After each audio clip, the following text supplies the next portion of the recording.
സത്വേന സത്തയാ വാ ന ച ഖലു സദസത്വേന നിർവാച്യരൂപാ ദത്തേയാസാവവിദ്യാ ഗുണപണിമതിവത് വിശ്വദൃശ്യാവഭാസം വിദ്യാത്വം സൈവയാദാ ശ്രുതിവചനലവൈര്യത്കൃപാസ്യന്തലാഭേ സംസാരാരണ്യസദ്യസ്തൃണപരശുതാമേതി തസ്മൈ നമസ്തേ.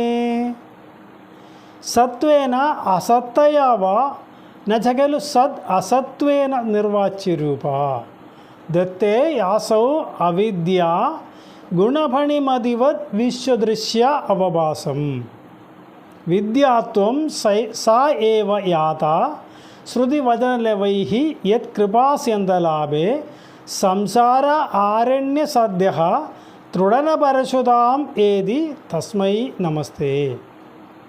സത്വേന സത്തയാവാ, അത് ഒരു വസ്തു ഉള്ളതായിട്ടോ അല്ലെങ്കിൽ ഇല്ലാത്തതായിട്ടോ, അല്ലെങ്കിൽ സത് അസത്വേന ന ച ഖലു, അത് ഉണ്ടെന്നും ഇല്ലെന്നും കൃത്യമായിട്ട് പറയുവാനായിട്ട് നിർവാച്യരൂപ ന ച ഖലു, അത് നിർവചിച്ച് പറയാൻ സാധിക്കാത്തതുമായ ഈ ദത്തേ യാസൗ അവിദ്യ, യാ അസൗ അവിദ്യ, ഈ അവിദ്യ അത് ദത്തേ ഗുണപണിമതിവത് വിശ്വദൃശ്യാവഭാസം, അത് ഈ വിശ്വത്തെ, ഈ പ്രപഞ്ചത്തെ മുഴുവൻ മായയിൽ കാണിക്കുന്നത് പോലെ ആണ് നമ്മൾ കാണുന്നത് ഈ അവിദ്യ കാരണം.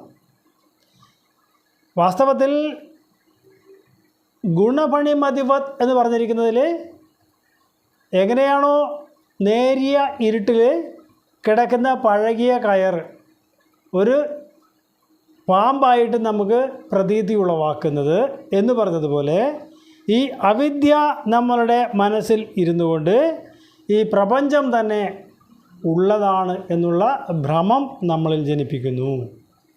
അത് വിദ്യാത്വം സാ ഏവ യാതാ, സാ ഏവ, സാ ഇവൾ, ഈ മായ അല്ലെങ്കിൽ ഈ അവിദ്യ, അത് വിദ്യാത്വം, വിദ്യ എന്നുള്ള അവസ്ഥയെ അറിയുക എന്നുള്ള അവസ്ഥയെ പ്രാപിച്ചു കഴിയുമ്പോൾ അത് എങ്ങനെയാണ് അറിയുക?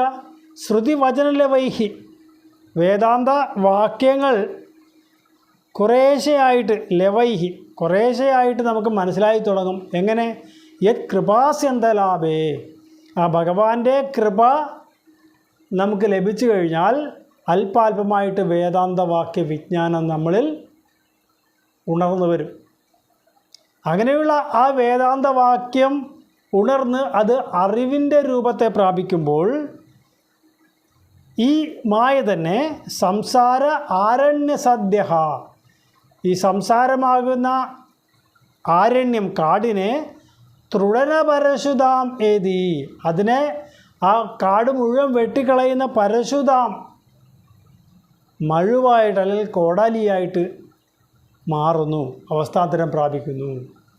അപ്രകാരം ഏതൊരു ഭഗവാന്റെ അനുഗ്രഹാശിസ്സുകളോടുകൂടിയുള്ള വേദാന്ത വിജ്ഞാനമാണോ ഈ മായയെ ഇല്ലായ്മ ചെയ്യാൻ സഹായിക്കുന്നത്, ആ ശക്തി സ്രോതസ്സിനായിക്കൊണ്ട് നമസ്കാരം എന്ന് പറയുകയാണ് മേൽപ്പത്തൂർ.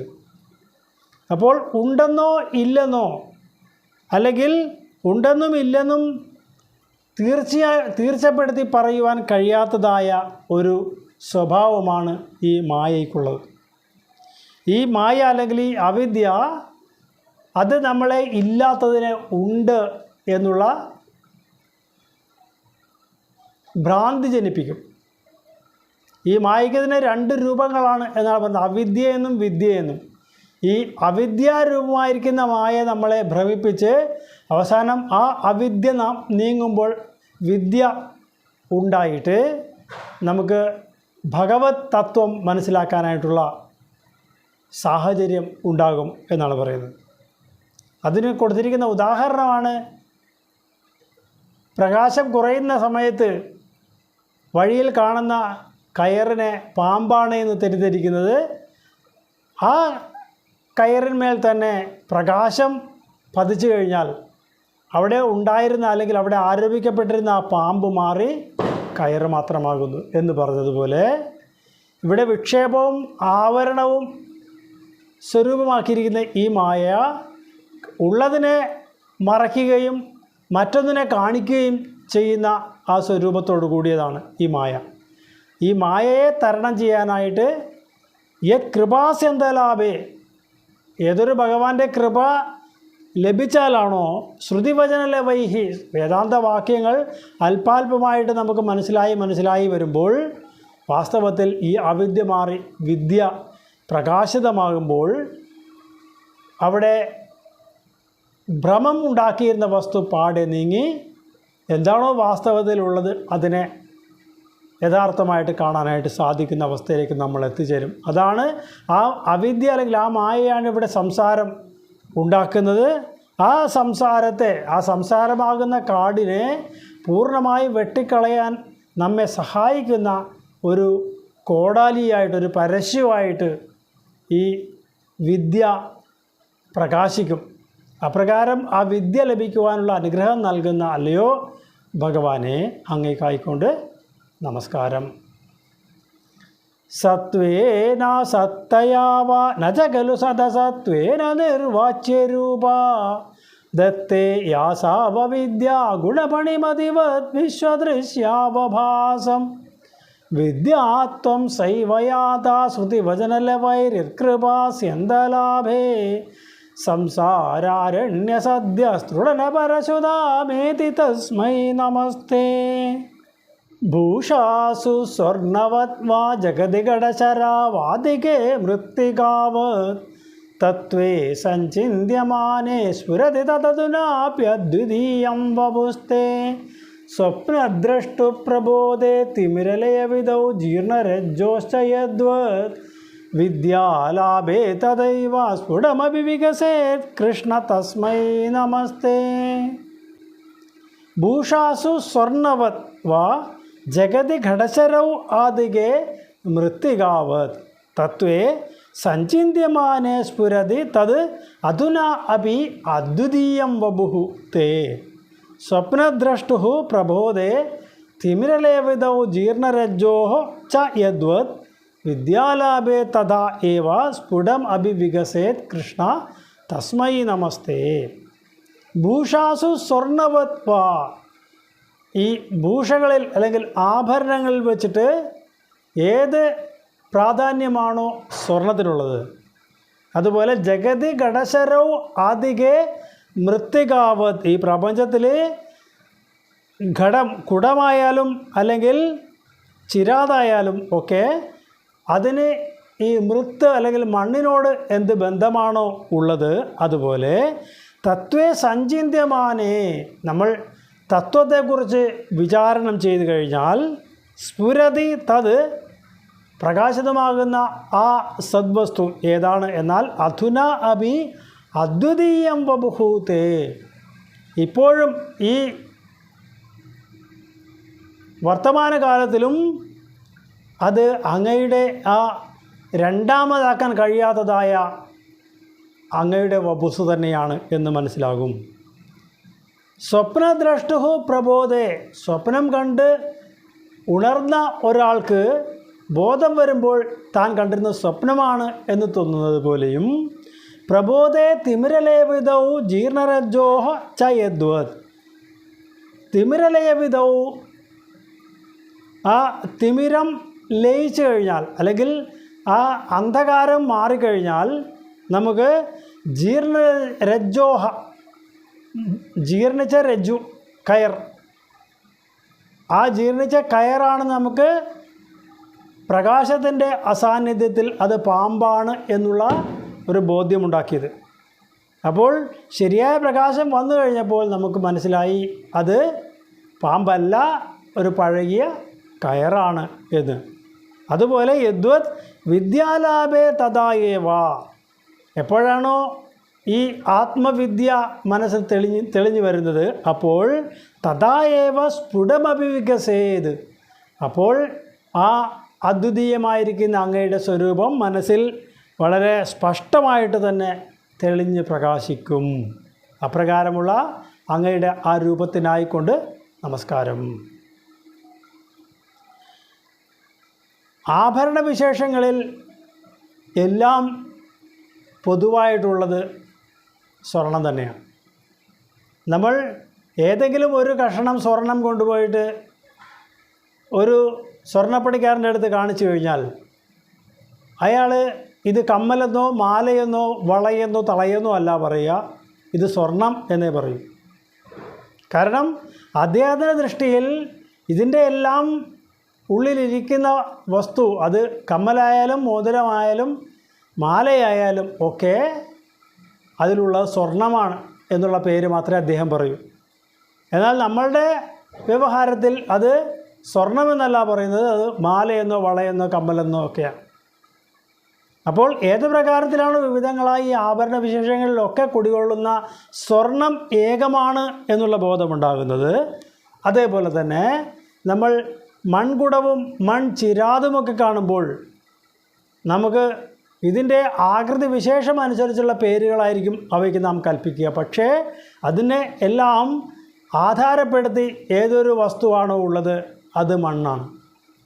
അപ്പോൾ ഈ കുടത്തിലും ചിരാതിലും ഒക്കെ ഉള്ള വസ്തുവിശേഷം മണ്ണാണെന്നും മുൻപ് പറഞ്ഞിരിക്കുന്ന ആഭരണങ്ങളിലുള്ള വിശേഷം സ്വർണമാണെന്നും തിരിച്ചറിയുന്നത് പോലെ സ്വപ്നദ്രഷ്ടോ പ്രബോധേ, ഇത്രയും സമയം സ്വപ്നം കണ്ടിരുന്ന ഒരാൾ സ്വപ്നത്തിൽ നിന്ന് ഉണർന്നു കഴിയുമ്പോഴാണ് താൻ ഇത്രയും സമയം കണ്ടത് സ്വപ്നമായിരുന്നു എന്നുള്ള ബോധമുണ്ടാകുന്നു. അതുപോലെ തിമിരലേവിധൗ, അന്ധകാരം അസ്തമിച്ച് കഴിയുമ്പോൾ, പ്രകാശത്തിൻ്റെ സാന്നിധ്യത്തിൽ അന്ധകാരം ഇല്ലാതായി കഴിയുമ്പോൾ നമുക്ക് മുൻപ് തോന്നിച്ചിരുന്ന പാമ്പാണ് എന്നുള്ള തോന്നൽ മാറി അത് വെറും പഴങ്കയറാണെന്നുള്ള ബോധ്യമുണ്ടാകുന്നു എന്ന് പറഞ്ഞതുപോലെ വാസ്തവത്തിലുള്ള വിജ്ഞാനം ഉണ്ടാകുമ്പോൾ നമ്മളുടെ ഉള്ളിൽ തന്നെ ഇരിക്കുന്ന ആ ഈശ്വര രൂപം, അതിനെ മറഞ്ഞു നിന്നിരുന്ന അവിദ്യ മാറി പൂർണ്ണമായും പ്രകാശസ്വരൂപനായ സാക്ഷാൽ പരമാത്മ ചൈതന്യം തന്നെയായിട്ട് നമുക്ക് ബോധ്യപ്പെടുത്തി തരുന്ന ആ ശക്തിവിശേഷമാണ് ശ്രീകൃഷ്ണ ഭഗവാൻ. ആ ഭഗവാനുള്ള ഭക്തിയാണ് നമ്മൾ ഈ സാക്ഷാത്കാരത്തിലേക്ക് എത്തിക്കുവാനായിട്ട് അനുഗ്രഹിക്കുന്നത് അല്ലെങ്കിൽ സഹായിക്കുന്നത്. ആ ശക്തിവിശേഷത്തിനായിക്കൊണ്ട് നമസ്കാരം എന്നാണ് ഈ ശ്ലോകത്തിൽ പറയുന്നത്. ഭൂഷാസു സ്വർണവത്വാ ജഗതി ഘടശരൗ ആദികേ മൃത്തികാവത് തത്വേ സഞ്ചിന്യമാനേ സ്ഫുരതി തതതുനാപ്യദ്വിതീയം വപുസ്തേ സ്വപ്നദ്രഷ്ടു പ്രബോധേ തിമിരലയവിധൗ ജീർണരജ്ജോശയദ്വത് വിദ്യാലാഭേ തദൈവ സ്ഫുടമപി വികസേത് കൃഷ്ണ തസ്മൈ നമസ്തേ. യദ്ഭീത്യോദേതി സൂര്യോ ദഹദജദഹനോ വാതി വായുസ്തധാന്യേ യദ്ഭീത പത്മജാദ്യാ പുനരുചിതബലീനാഹരന്തേനു കാലം യേനൈവാരോപിത പ്രാഗ് നിജപദമപി തേ ച്യാവിതാരശ്ച പശ്ചാത് തസ്മൈ വിശ്വം നിയന്ത്രേ വയമപി ഭവതേ കൃഷ്ണ കുർമ പ്രണാമം. യദ്ഭീത്യാ ഉദേതി സൂര്യഃ ദഹതി ച ദഹനഃ വാതി വായുഃ തഥാ അന്യേ യദ്ഭീതാഃ പത്മജാദ്യാഃ പുനഃ ഉചിതബലീൻ ആഹരന്തേ അനുകാലം യേന ഏവ ആരോപിതാഃ പ്രാഗ് നിജപദം അപി തേ ച്യാവിതാരഃ ച പശ്ചാത് തസ്മൈ വിശ്വം നിയന്ത്രേ വയം അഭിഭവതേ കൃഷ്ണ കുർമ പ്രണാമം. യദ്ഭീത്യ ഉദേതി സൂര്യഃ, നിത്യവും സൂര്യൻ ഉദിക്കുന്നതും അസ്തമിക്കുന്നതും ആരെ പേടിച്ചിട്ടാണോ?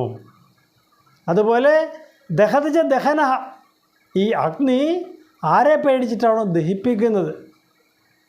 വാതി വായുഹു, ഈ കാറ്റ് ആരെ പേടിച്ചിട്ടാണോ വീശുന്നത്, കാറ്റ് വീശുന്നത്? തഥാ അന്യ, പ്രകാരം തന്നെ മറ്റുള്ള പഞ്ചഭൂതങ്ങളും അവരവരുടെ ജോലികൾ ചെയ്യുന്നത് ആരെ പേടിച്ചിട്ടാണോ?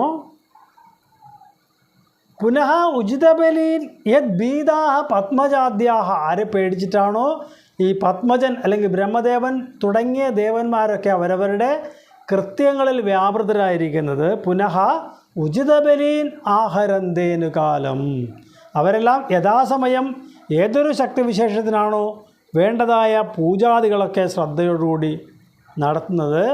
അതുപോലെ തന്നെ ഏന ഏവ ആരോപിതാഹ നിജപദം, ആരാണോ ആ ദേവതകളെയൊക്കെ അവരുടെ സ്ഥാനത്ത് കൊണ്ടുപോയി ഇരുത്തിയത്, അതുപോലെ നിജപദം അഭിതേ ച്യാവിതാരഹ ച പശ്ചാത്, അവരുടെ ജോലിയെല്ലാം ചെയ്ത് കുറേ നാൾ കഴിയുമ്പോൾ അവരെ അവിടെ നിന്ന് മാറ്റിയിരുത്തിയിട്ട് വേറെ ആളുകൾ അവിടെ കൊണ്ടുവന്ന് ഇരുത്തും. അപ്പോൾ ആരാണോ ഇവരെ ഇവിടെ നിന്ന് മാറ്റുന്നത്, തസ്മൈ വിശ്വം നിയന്ത്രേ വയമഭിഭവതേ കൃഷ്ണ കുർമ്മ പ്രണാമം. ഇപ്രകാരം ഈ വിശ്വത്തെ മുഴുവൻ നിയന്ത്രിക്കുന്ന ആ ശക്തി വിശേഷത്തിനായിക്കൊണ്ട് ഞങ്ങളും എല്ലാവരും നമസ്കാരം ചെയ്യുന്നു. അപ്പോൾ ഏതൊരു ശക്തിവിശേഷത്തെ ഭയന്നിട്ടാണോ സൂര്യൻ ഉദിക്കുന്നതും അസ്തമിക്കുന്നതും, ഏതൊരു ശക്തിവിശേഷത്തെ ഭയന്നിട്ടാണോ ദഹനൻ ദഹിപ്പിക്കുന്നത്, കാറ്റ് വീശുന്നത്, ജലം നനയ്ക്കുന്നത്, അതുപോലെ മറ്റുള്ള പദാർത്ഥങ്ങളൊക്കെ അവരവരുടേതായി ജോലികൾ ചെയ്യുന്നത്, യത് ഭീതാഹ പത്മജാദ്യാഹ, ആരെ ഭയന്നിട്ടാണോ ഈ ബ്രഹ്മദേവൻ മുതലായ ദേവാദികളൊക്കെ പുനഃ ഉചിതബലീനാഹരന്തേനുകാലം, യഥാ സമയം കൊണ്ടുവന്ന് ഓരോരോ പൂജാദികൾ വളരെ ശ്രദ്ധയോടുകൂടി ആ ശക്തിവിശേഷത്തെ സമർപ്പിക്കുന്നത്. പിന്നെ ആരാണോ ഈ ബ്രഹ്മാദി ദേവതകളെയൊക്കെ അതാത് സ്ഥാനങ്ങളിൽ പ്രതിഷ്ഠിച്ചതും അവരുടെ കാലം കഴിയുമ്പോൾ ആരാണോ ഇവരെ അവിടെ നിന്ന് മാറ്റുന്നതും ഒക്കെ ചെയ്യുന്നത്, അപ്രകാരമുള്ള ഈ പ്രപഞ്ചത്തെ മുഴുവൻ നിയന്ത്രിക്കുന്നതായ ആ ശക്തിവിശേഷത്തിനായിക്കൊണ്ട് ഞങ്ങളുടെ പ്രണാമം.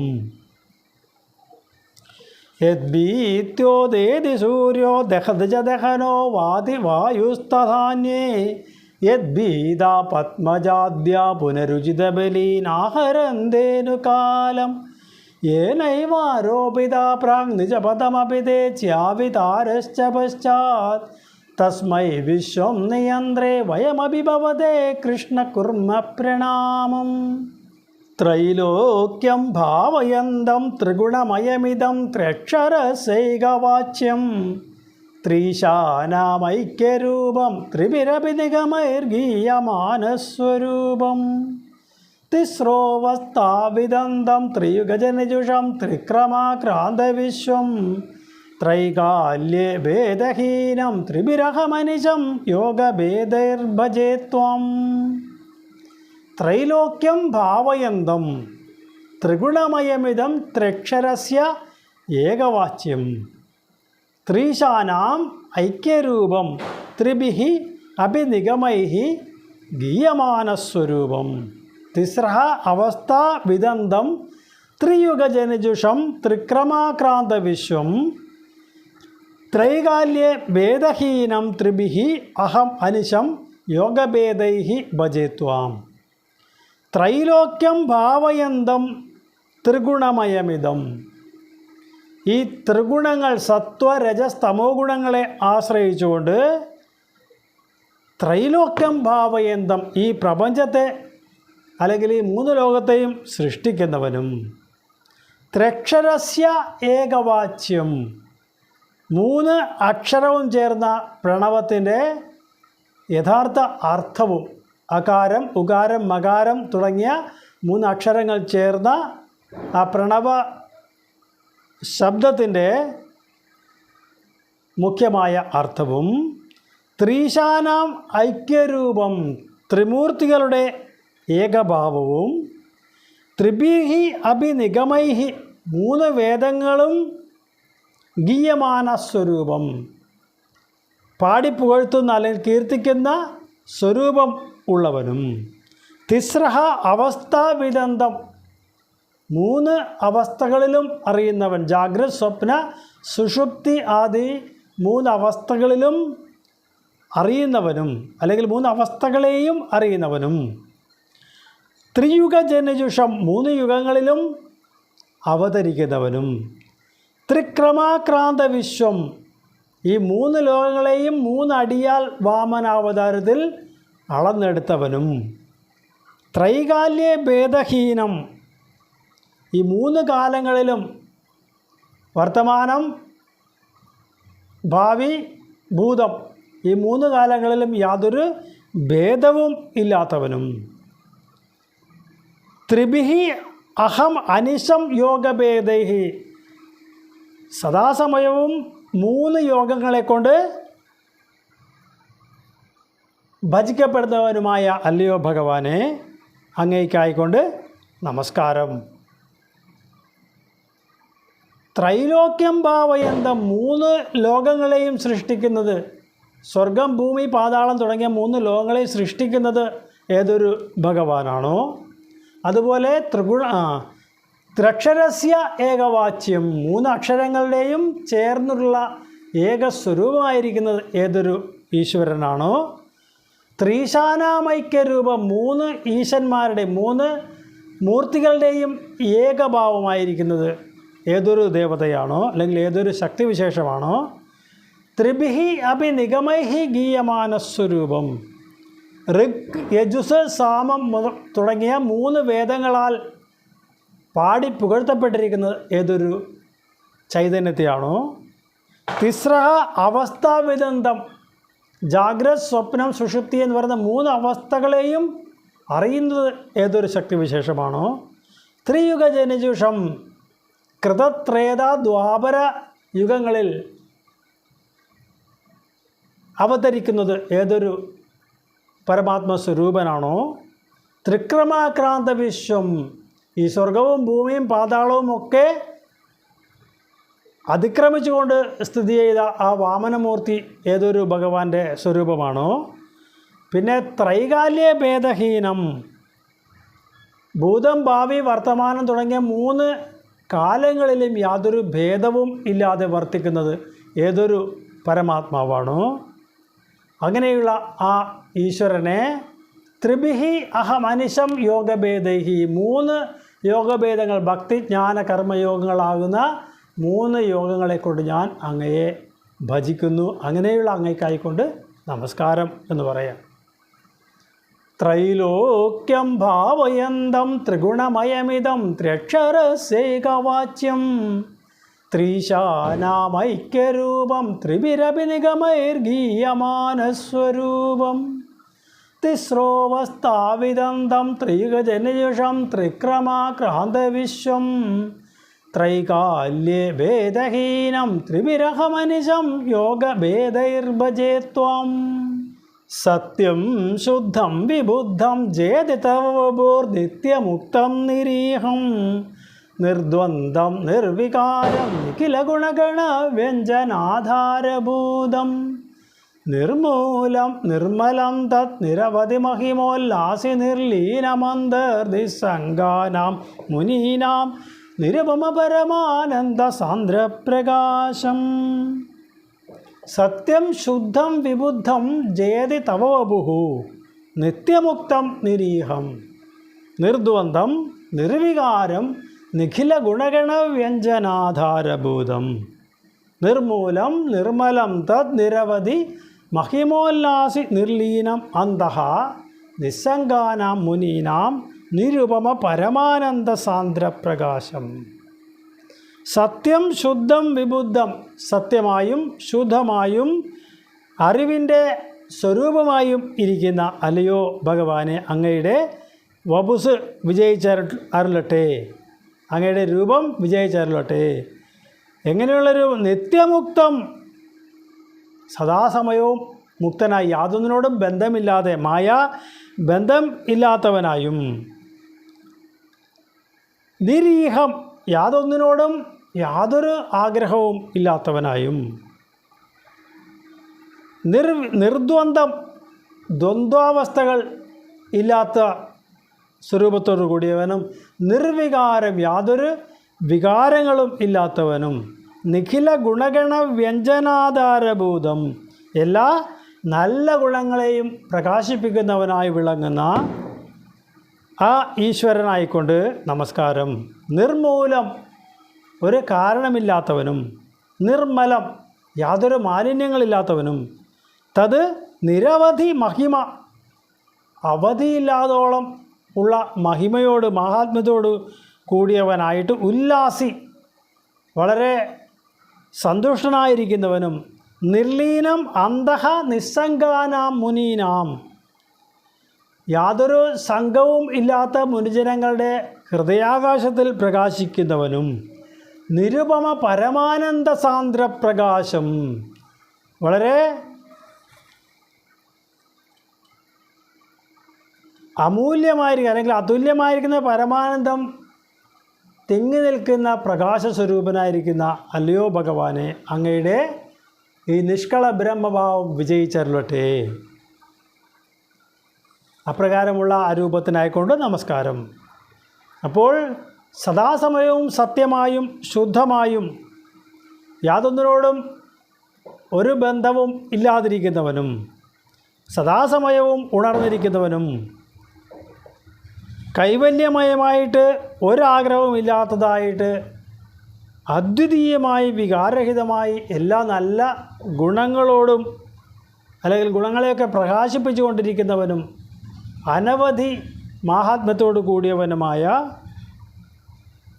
ആ സർവസംഘ പരിത്യാഗികളായിരിക്കുന്ന മുനിമാരുടെ ഹൃദയാകാശത്തിൽ പ്രകാശിക്കുന്നവനായിരിക്കുന്ന പരമമായ ആനന്ദത്തിൻ്റെ സ്വരൂപം തന്നെയായിരിക്കുന്ന അങ്ങയുടെ ഈ നിഷ്കള ബ്രഹ്മരൂപം വിശേഷേണ വിജയിച്ചരുളട്ടെ എന്ന് മേൽപ്പത്തൂര് പ്രാർത്ഥിക്കുകയാണ്. സത്യം ശുദ്ധം വിബുദ്ധം ജയതി തവ വപുർനിത്യമുക്തം നിരീഹം നിർദ്വന്ദ്വം നിർവികാരം നിഖില ഗുണഗണ വ്യഞ്ജനാധാരഭൂതം നിർമൂലം നിർമ്മലം തത് നിരവധി മഹിമോല്ലാസി നിർലീനമന്തർ നിസ്സംഗാനാം മുനീനാം നിരുപമ പരമാനന്ദ സാന്ദ്രപ്രകാശം. ദുർവാരം ദ്വാദശാരം ത്രിശത പരിമിള ഷഷ്ടിപർവാഭിവീതം സംഭ്രാമ്യ ക്രൂരവേഗം ക്ഷണമനുജഗദാശ്ചിദ്യസന്ധാവമാനം. ചക്രം തേ കാലരൂപം വ്യതയതുനതു മാം ത്വത്പദൈകാവലംബം. വിഷ്ണോ കാരുണ്യസിന്ധോ പവനപുരപദേ പാഹി സർവാമയൗഖാത്. ദുർവാരം ദ്വാദശ ആരം ത്രിശത പരിമിള ഷഷ്ടിപർവ അഭിവീതം സംഭ്രാമ്യ ക്രൂരവേഗം ക്ഷണം അനുജഗത് ആശ്ചിദ്യ സന്ധാവമാനം. ചക്രം തേ കാലരൂപം വ്യഥയതു നതു മാം ത്വത്പദ ഏക അവലംബം. വിഷ്ണോ കാരുണ്യസിന്ധോ പവനപുരപദേ പാഹി സർവ ആമയ ഔഖാത്. ദുർവാരം തരണം ചെയ്യാൻ സാധിക്കാത്തത്, ദ്വാദശാരം 12 അഴികളും, ത്രിശത ഷഷ്ടി പരിമിളത് പർവാഭിവീതം 360 ചക്രമുനകളും ഉള്ളതും, സംഭ്രാമ്യ ക്രൂരവേഗം വളരെ ക്രൂരമായ വേഗത്തിൽ കറങ്ങിക്കൊണ്ടിരിക്കുന്നതും ചുറ്റിത്തിരിയുന്നതും, ക്ഷണം അനുജഗത് ആശ്ചിദ്യ സന്ധാവമാനം ക്ഷണം തോറും ഈ പ്രപഞ്ചത്തെ ഈ ലോകത്തെ നിർബന്ധപൂർവം വലിച്ചു കൊണ്ടുപോകുന്നതും, ചക്രം തേ കാലരൂപം അങ്ങയുടെ കാലരൂപമായിരിക്കുന്ന ഈ ചക്രം വ്യഥയതുനതുമാം അത് എന്നെ ദുഃഖിപ്പിക്കാതിരിക്കട്ടെ. ത്വത്പദ ഏക അവലംബം എനിക്കാണെങ്കിൽ അങ്ങയുടെ പാദങ്ങൾ മാത്രമേ ഒരു ആശ്രയമായിട്ടുള്ളൂ. അങ്ങനെ അങ്ങയുടെ പാദങ്ങളെ ആശ്രയിക്കുന്നവരെ അങ്ങ് വിഷമിപ്പിക്കില്ല എന്ന് ഭഗവത്ഗീത പറഞ്ഞിട്ടുണ്ടല്ലോ. അനന്യാശ്ചിന്തയന്തോ മാം യേ ജനാ പര്യുപാസതേ തേഷാം നിത്യാഭിയുക്താനാം യോഗക്ഷേമം വഹാമ്യഹം. അപ്പോൾ അങ്ങയുടെ പദങ്ങളെ മാത്രം ആശ്രയിച്ചുകൊണ്ടിരിക്കുന്ന എന്നെ ഏതെങ്കിലും ദുഃഖം വന്ന് ബാധിച്ചാൽ അത് അല്ലയോ ഭഗവാനെ അങ്ങയുടെ വാക്ക് തന്നെയാണ് ഉല്ലംഘിക്കപ്പെടുന്നത്. അതുകൊണ്ട് അങ്ങയുടെ വാക്കുകൾ എപ്പോഴും സത്യങ്ങളായി ഇരിക്കാൻ വേണ്ടി എന്നെ ഈ പറഞ്ഞ ദുരിതങ്ങളിൽ നിന്നൊക്കെ മോചിപ്പിക്കണേ എന്ന് പറയുക. അപ്പോൾ ഏതൊരു കാലമാണോ നമുക്കെല്ലാം വളരെ നിർണായകമായ അവസ്ഥയിലേക്ക് എത്തിക്കുവാനായിട്ട് കാരണമാകുന്നത്, ആ കാലത്തിൻ്റെ സ്വരൂപമാണ് ഈ ശ്ലോകത്തിൽ വർണ്ണിച്ചിരിക്കുന്നത്. അതിനെ 12 അഴികളുണ്ട്, 360 ചക്രമുനകളും ഒക്കെയുണ്ട്. അത് വളരെ വേഗം കറങ്ങിക്കൊണ്ടിരിക്കുന്ന, ഈ കറക്കത്തിനോടൊപ്പം തന്നെ ഈ പ്രപഞ്ചത്തെ മുഴുവൻ ബലാത്കാരയുടെ വലിച്ചുകൊണ്ട് പോകുന്നതുമാണ്. ഈ ഉഗ്രമായ കറക്കത്തിൽ നിന്നും, ഈ ബലമായ പിടിച്ചു കൊണ്ടുപോകലിൽ നിന്നും ഒക്കെ നമ്മളെ രക്ഷിക്കാൻ ആകെയുള്ളത് ഈ ഈശ്വരനാണ്. എനിക്ക് ഈശ്വര അങ്ങല്ലാതെ മറ്റൊരാളും ആശ്രയമായിട്ടില്ല, അതുകൊണ്ട് അങ്ങനെ രക്ഷിക്കണേ എന്ന് പറഞ്ഞ് ശരണാഗതനായിട്ട് ഭഗവാനെ സമീപിക്കുമ്പോൾ ഭഗവാനും ആ വിളി കേൾക്കാതിരിക്കാൻ സാധിക്കില്ല എന്നാണ് ഭഗവത്ഗീത വചനങ്ങളെ ഉദ്ധരിച്ചുകൊണ്ടും ഇവിടെ മേൽപ്പത്തൂർ നമുക്ക് പറഞ്ഞു തരുന്നത്. അതുകൊണ്ട് അല്ലയോ ഭഗവാനെ, എന്നെ എല്ലാ രോഗപീഠകളിൽ നിന്നും മോചിപ്പിക്കണേ എന്ന് പ്രാർത്ഥിച്ചുകൊണ്ടാണ് ഈ ദശകവും ഭഗവത്പാദത്തിൽ സമർപ്പിക്കുന്നത്. ദുർവാരം ദ്വാദശാരം ത്രിശത പരിമിള ഷഷ്ടിപർവാഭിവീതം സംഭ്രാമ്യ ക്രൂരവേഗം ക്ഷണമനുജഗദാസിദ്ധ്യസന്ധാപമാനം ചക്രം തേ കാലരൂപം വ്യഥയതുനതു മാം ത്വത്പദൈകാവലംബം വിഷ്ണോ കാരുണ്യസിന്ധോ പവനപുരപദേ പാഹി സർവാമയൗഖാത്.